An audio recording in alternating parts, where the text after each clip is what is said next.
जे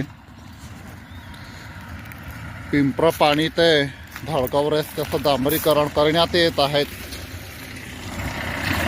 त्यात डांबरीकरणच नकली करण्यात येत आहेत. इथं डांबरीकरण केलेलं आहे पण हे खडे निघून गेलेले आहे. तर हे कशामुळे, तर इथं एकमेकांना शिटकेल असं डांबरच टाकलं नाही. हे म्हणजे ठेकेदार आणि हे प्रशासन फसवेगिरीच करत आहेत आदिवासी क्षेत्रात आणि पैसा उकळत आहेत. हे सर्वीकडे तसंच निघून गेलेलं आहे. याचं उत्खनन करून चौकशी करून संपूर्ण रस्ता पुन्हा करण्यात यावा अशी मागणी प्रशासनाकडे करण्यात येत आहे. हे बघा, नकली डांबर,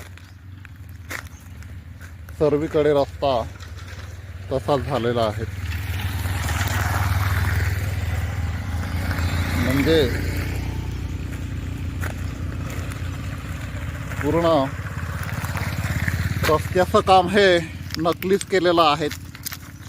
याशी सकल चौकशी करून कठोर कारवाई करावी आणि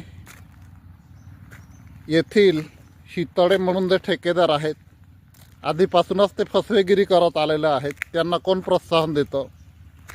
आदिवासी क्षेत्रातूनच हकालपट्टी करावी अशी ही मागणी करण्यात येत आहे. हे बघा, हे सर्वीकडे संपूर्ण डांबर तसंच आहे.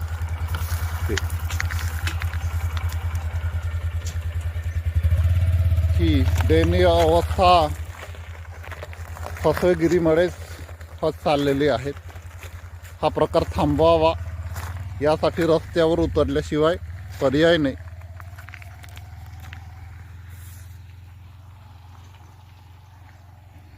हे अशी अवस्था.